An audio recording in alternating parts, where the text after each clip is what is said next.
تشریف بیارن و پیامی از طرف حاجی اسدی دارن، هر چی دارن برای مردم ما برسن. بر محمد و آل محمد سلام.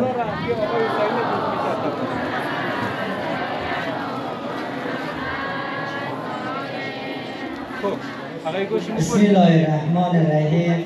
سلام و عرض ادب و احترام دارم خدمت تمام مردم عزتمند و شریف نامه اولیاتو و تمام حاضرین در مجلس، هم برادران و هم خواهران، و یک سلام ویژه و خاص دارم خدمت تمام بیننده های محترم، خیرین، مسافرین عزیز، خواهران، مادران گرامی.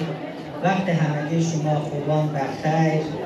دوستان محترم، عید قدیر خون را خدمت همه شما خوبان تبریک عرض می‌دارم. دوستان محترم، امروز روز پنجشنبه تاریخ 5 سرطان 1403 برابر است با 25 جون 2024 در خدمت شما خوبان قرار داریم از منطقه زیبای زیتون اولیاتو. دوستان محترم، من قصد صحبت را ندارم، فقط پیام حاجی سید محمد علی اسدی را خدمت تمام مردم شریف اولیاتو میرسانم. یک، حاجی سید محمد علی اسدی در قدم اول سلام‌های گرم خود را برای تمام مردم شریف اولیاتو از منطقه ترمه گرفته تا پایتنگی از خرد و بزرگ رساندند. دوم، حاجی سید محمد علی اسدی عید قدیر خم را خدمت تمام شما خوبان تبریک گفتند از خرد و بزرگ، خواهران و مادران عزیز.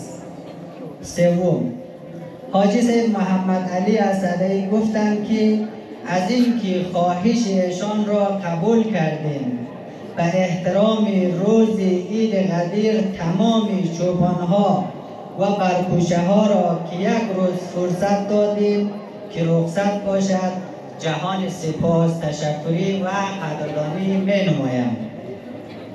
چهارم، حاجی سید اسدی برای 10 نفر خواهرای کوچیک ما تحفه عیدی درست کرده است که این تحفه شامل یک جور لباس همراه چادر می باشد که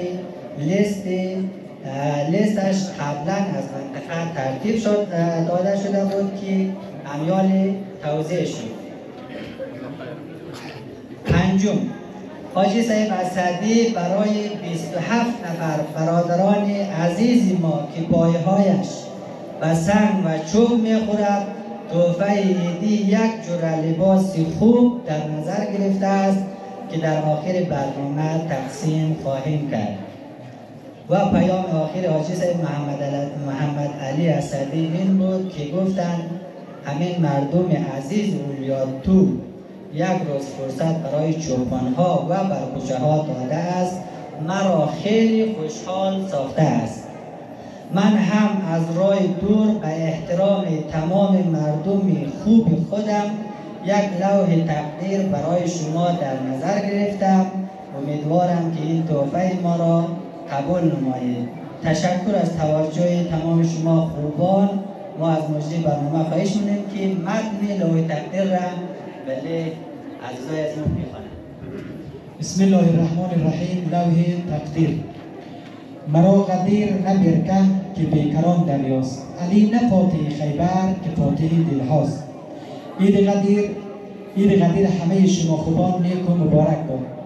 سادات، مسافیدان، جوانان و نوجوانان نوبه اولیاتو از ترمه الی پایتنگی، یک جهان سپاس از شما خوبان بابت این که خواهش مخلص و نوکرتان سید محمد علی اسدی را برای رخصتی دادن چوپانان و برکوچه ها در روز بزرگ و مقدس عید قدیر خم پذیرفتید. این عمل برای شما بزرگواران را قابل تقدیر دانسته و بر رسم یادگار این لوح تقدیر را خدمتتان تقدیم می نمایم. موفق و سرفرازی تک تک شما را از خداوند منان استدعامندم. با احترام مخلصتان سید محمد علی اسدی. از محاسن سفید محترم منطقه اولیاتو الحاج جمعه خان پدر داود خواهشمندیم در جایگاه تشریف آورده و لوح تقدیر حاجی اسدی را به عنوان مستفید منطقه به دست بگیرند. از برادران عزیز ما که وظیفه چوپانی در مناطق اولیاتو را ایفا می‌کنند خواهشمندیم هر جاجه در پیش جایگاه تشریف بیاورند.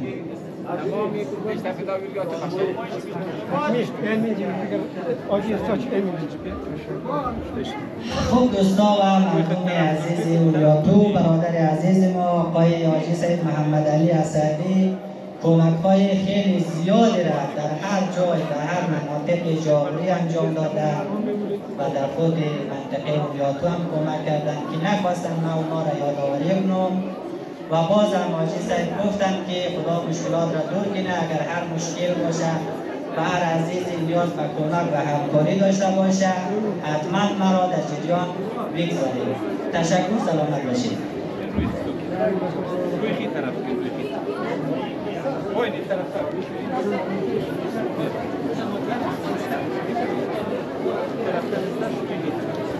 Thank you.